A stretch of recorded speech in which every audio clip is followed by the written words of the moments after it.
چالی بھائی، اگلا میرا سوال ہے آپ سے کہ ہمارے معاشرے کے اندر سیاست دانوں کو جو ہے وہ برا سمجھا جاتا ہے. کوئی بھی آپ سیاست دان اٹھا لیں، کوئی نہ کوئی ایسا طبقہ لازمی ہوگا جو اس کو برا بھلا کہے گا، گالیاں دے گا، اور چاہنے والے بھی ہوں گے. مطلب کہ ایک عجیب سی سچویشن ہے. تو ایک نوجوان اگر سیاست میں جانا چاہتا ہے تو اس کے لیے کیا شرعی حکم ہوگا، یا پھر اسلام جو ہے سیاست کے بارے میں کیا کہتا ہے؟ نہیں، سیاست تو اسلام کا حصہ ہے، اس سے تو کسی کو اختلاف نہیں ہے. اختلاف تو پاکستانی سیاست سے ہوتا ہے نا. پاکستانی سیاست یہ ہے کہ اگر آپ کا لیڈر کوئی جرم کرے تو آپ نے اس کی باطل تعویل کرنی ہے، اور آپ کا مخالف کوئی اچھا کام بھی کرے آپ نے اسے برا کہنا ہے. اس کی وجہ سے عام جو سمجھدار پڑھا لکھا طبقہ ہے وہ سیاست سے نفرت کرتا ہے. یہ سب سے بڑی وجہ ہے. اپ رائٹ لوگ مجھے بتائیں کتنے ہیں؟ گنتی پہ انگلیوں کے اوپر آپ گن سکتے ہیں اپ رائٹ لوگ. مسلم لیگ میں بھی، پی ٹی آئی میں بھی، پیپلز پارٹی میں بھی گنتی کے لوگ ہیں. میں نہیں گنتا ورنہ لوگ کہیں گے اس کی کوئی ایفیلیشن ہے. گنتی کے لوگ ہیں، وہ سب کو پتہ ہوتا ہے. میجورٹی تو آپ کو پتہ ہے جب ان کے مفادات ایک جماعت سے جڑتے ہیں وہ اس کو جوائن کر لیتے ہیں، جب دوسری جماعت سے جڑتے ہیں اس کے ساتھ جڑ جاتے ہیں. تو پھر وہ سیاست اصولوں کی نہیں ہو رہی ہوتی ہے، اصول ان کا مفاد ہوتا ہے. اس وجہ سے لوگ نفرت کرتے ہیں. ادروائز تو ڈاکٹر اقبال نے ٹھیک کہا تھا، جدا ہو دین سیاست سے تو رہ جاتی ہے چنگیزی. نبی الاسلام ایک کامیاب پولیٹیکل لیڈر بھی تھے، ایک مذہبی لیڈر بھی تھے، ایک کامیاب آرمی چیف بھی تھے. ہر فیلڈ میں آپ نے پرفارم کیا ہے. تو نوجوان سیاست میں ضرور آئے لیکن اصولوں کے ساتھ آئے. میں دعوے سے کہتا ہوں پاکستان میں اگر آپ اصول کے مطابق سیاست میں آئے تو کچھ عرصے میں خود بخود آپ متنفر ہو کے پیچھے ہٹ جائیں گے، کڑ کڑ کے مر جائیں گے. یا پھر آپ کوشش کریں گے کہ شاید اچھا وقت آ جائے، میں کوئی ادھر بہتری لا سکوں، گیون سرکمسٹانسز میں کچھ بہتر پرفارم کر لوں. کرنے کی کوشش کریں گے لیکن آپ دیکھیں گے آپ کے اپنے لوگ ہی ٹانگیں کھینچنا شروع کر دیں گے. اگر آپ کے اندر اتنے مضبوط اعصاب ہیں اور آپ یہ چلا سکتے ہیں، بشرطے کہ آپ قیامت کے دن اللہ کو جسٹیفائی کر سکیں. ہاں، یہ سب سے مشکل شرط میں نے لگا دی ہے. تو آپ چلیں. میں نہیں سمجھتا کہ میں جسٹیفائی کر سکتا ہوں. پھر میرا تو خیر منصب بھی ایسا ہے کہ مجھے تو سب کی کلاس بھی لینی ہے اور سب کی اچھی باتوں کی تعریف بھی کرنی ہے. میں پارٹی نہیں باندھ سکتا اس پلیٹ فارم کی وجہ سے، اس لیے میں پریکٹیکلی کوئی جوائن نہیں کرتا. اگر کروں گا تو آپ کو پتہ ہے میں نے تو مولویوں کے ساتھ جو کچھ کیا پھر تو ان کے ساتھ بھی یہ کچھ کروں گا، اور پھر کون برداشت کرے گا؟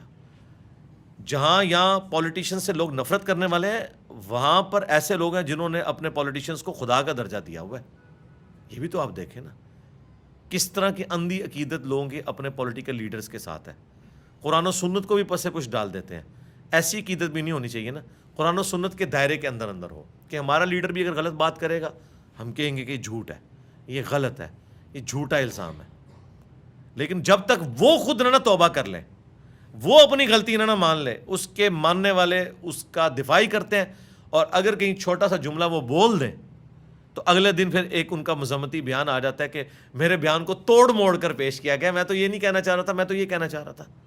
یہ جو چیز ہے نا، اس کی وجہ سے پھر ظاہر ہے کہ لوگوں کے ذہن میں پاکستان کی پالیٹکس کے بارے میں غلط خیالات آتے ہیں. ورنہ میں سمجھتا ہوں پالیٹکس، لوگ تو کہتے ہیں نا ٹیچنگ سب سے بہترین شعبہ ہے، کوئی کہتا ہے ڈاکٹری کی فیلڈ سب سے بہترین ہے کہ آپ انسانیت کی خدمت کر سکتے ہیں. میں کہتا ہوں پلانٹ ارتھ پہ سب سے بڑی انسانیت کی خدمت ایک پولیٹیشین کر سکتا ہے.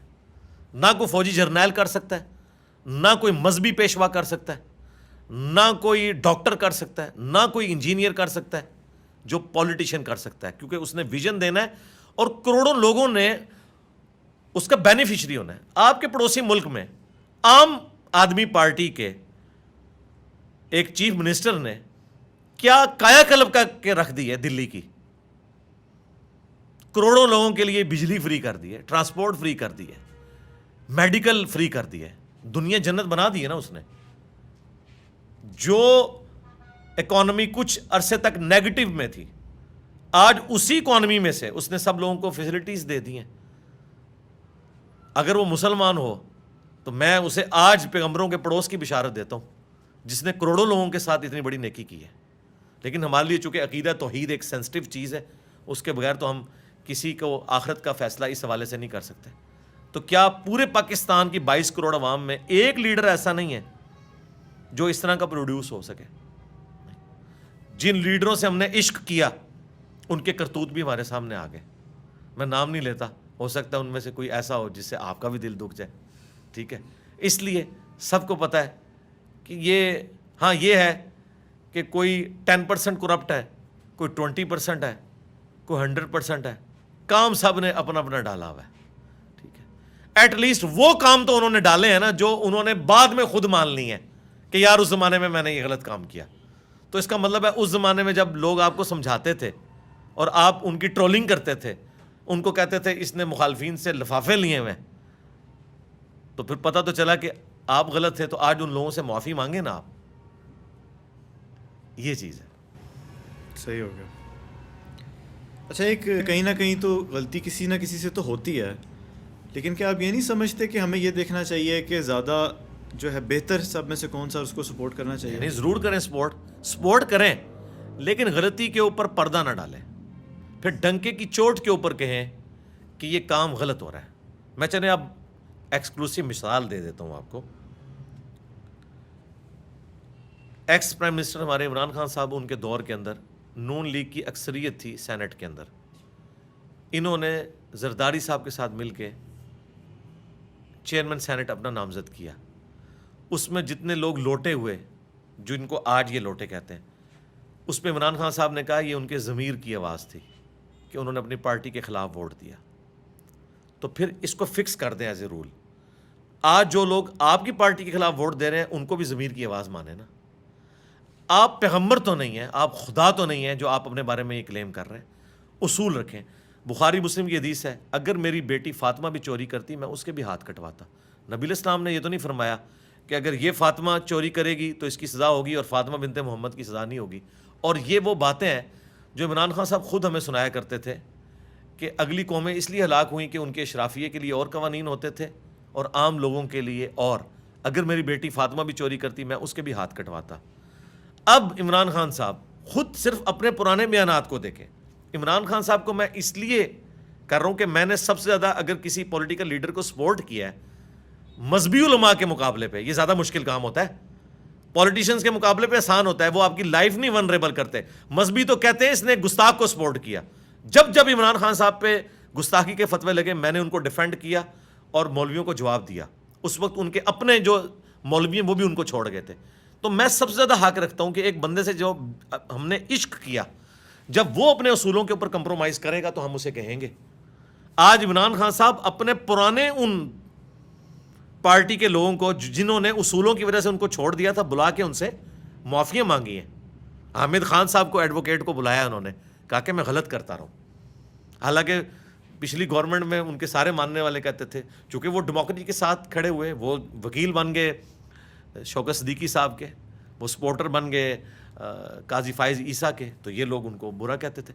تو پھر غلطیوں سے لرن کرنے کے بعد آگے بھی تو چلیں نا, اور اصول ایک رکھیں, اور آئندہ کے لیے کم از کم چلیں پرانی غلطیاں ہیں آگے کہیں کہ اب میں یہ نہیں کروں گا.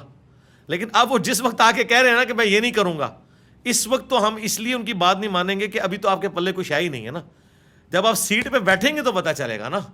جب تک کوئی شخص سیٹ پہ نہیں, آپ یہ پریزنٹ گورنمنٹ کی بھی مثال لے لیں, جو ہمارے وزیر خزانہ ہے مفتاح اسماعیل صاحب, ذرا آپ ان کی تقریریں نکال کے پرانی دیکھیں تو لگتا ہے یہ افلاطون ہے.